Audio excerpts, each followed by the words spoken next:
Mohammed Ali Shah, what do you think is going on over here? Justin Trudeau has not produced an iota of proof against these allegations. The burden of proof is still on Canada at this point in time. He continues with his rant against India.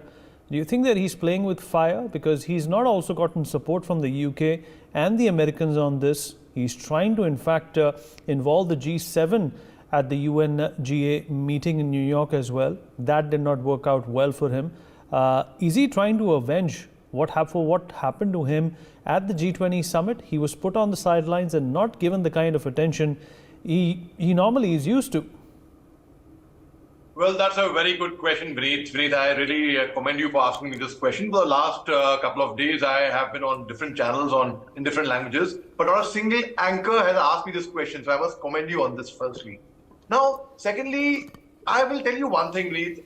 Canada is not our enemy. We are not at war with Canada, just in the way we are with Pakistan or relationship with China. We have been very, very good friends with Canada in the past. In fact, many of our Indians are in Canada right now. In fact, 19 of the members of the House of Commons are from Indian origin. 3 of them are ministers, in fact. So the very fact is, now when we have had a very good relationship with Canada, what has gone so drastically wrong suddenly that there is a kind of a diplomatic rift between both the countries. Now, the very fact when Justin Trudeau makes a statement in an international platform accusing India without producing any evidence, and they say later on that evidence will be surfaced later on in the due course of time.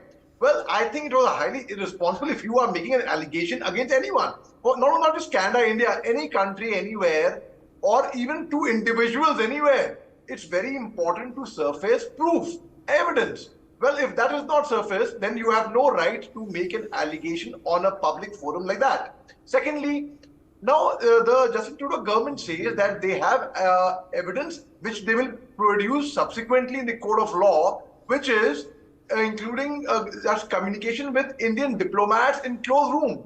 I mean, where they have not denied it. I mean, I somehow don't believe that one bit, Vineet. I think it's a pure psychological warfare. You being the son of a senior diplomat, you would know any diplomat would be very, very responsible in any form of communication to anyone, anywhere. So I see it as a form of a psychological warfare. I've had the honor of possessing the diplomatic passport for a couple of years, and I have observed diplomats from very, very close. I have seen no one talks loose, no one gives in their information very easily about anything.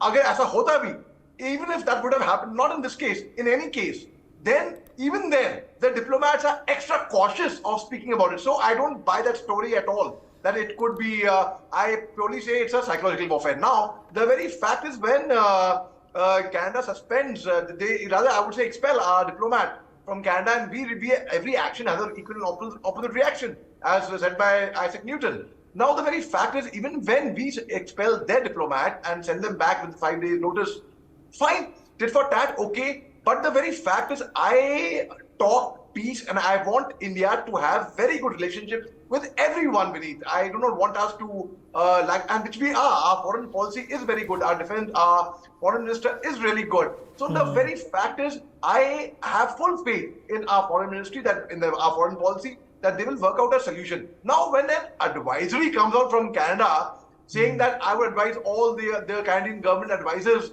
all the Canadians in India to remain safe and be careful and such things, we issue a similar advisory, and rightly so, because we are concerned for our people over there in Canada, because hate crimes and such things have happened in Canada. And the people, the pro-Khalistani movement, they take advantage of the fact that they are sitting on a foreign soil and shouting anti-India slogans. I mean, they have taken out slogans. They have called out for a political killing of our Prime Minister, of our Home Minister, of our NSA. I mean, these things are not done. Sure. In Canada also, there was also a jhanki, there was also a troupe where they displayed the assassination of Indira Gandhi, our Prime Minister. It is rather ridiculous. It is, and they take advantage of freedom of speech, freedom of expression.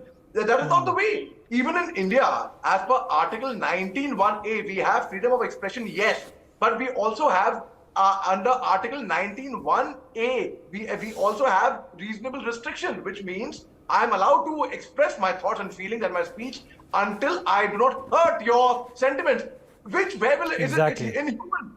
You call Exactly. out for political killings of head of state of some other country, and then you also show assassination of a head of state of a different country. It is unacceptable, Vineet. These kind of things. So I think it is about high time that the Canadian government, with all respect, You're absolutely right, and you're absolutely right, Ali, and you've raised some major and pertinent points on our show. Mohammed Ali Shah still with us on the broadcast.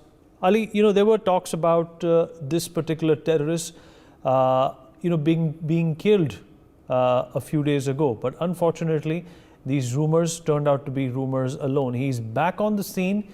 He's perhaps one of the spearheading figures when it comes to pro-Khalistani secessionist and separatist movements, and his support to Canada and Canada's support to him is obviously a worry at this point in time. What do you make of this camaraderie that we are seeing between terrorists and Canada now, something which is, of course, to be found in a country like Pakistan and Afghanistan?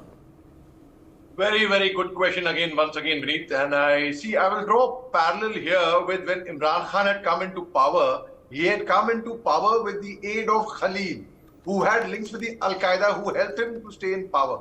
And Pakistani military, of course, I do not consider Pakistani military other than they are also terrorists. In fact, I would call them then that way. Now, when I draw the similar parallel over here, now Justin Trudeau has been retaining his chair. He's been there in power, all thanks to the support of people who are empathizers and sympathizers of the Khalistan movement. Plain and simple.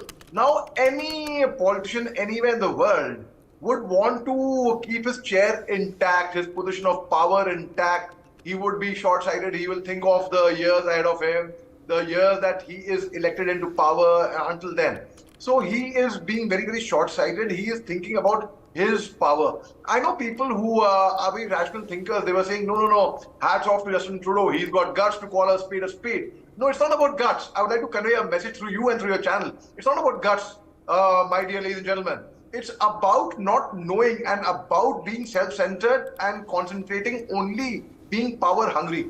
If he would have had the broad-minded vision, as you said, we have a lot of trade links with Canada. In fact, they are dependent upon us for so many things like, for example, dal, pulses, so many other things. So the very fact is, had he seen in the broader picture, he would have seen, yes, India is also a very important trade partner with them. And if you are daring to make an allegation, I'm not saying because I'm an Indian, but otherwise also giving a very neutral and balanced stand. If you have to make an allegation against anyone, first surface proof. That's a basic rule. Even in school, when we were toddlers and we would accuse somebody for stealing an eraser or a pencil box, we would have had to surface proof. Yeah, we can't just accuse that my classmate has taken my eraser, he has taken my homework notebook. You have to establish proof. Even small toddlers do that. So the very fact is, now there was news of this gentleman. Well, I don't know how gentle he is, but there was this news of this terrorist. Because he was off the radar. Now we were guessing. Well, this guy has been bumped off. He has committed suicide. He's run away. He's been killed. And if at all, he would have been killed. Once again, the allegation would have come on Indian history for no rhyme or reason. It can be a personal enmity. It could have been anything. But no. But he has resurfaced. And the fact is, you rightly said, unfortunately, because had he disappeared into thin air, it would have been a mystery.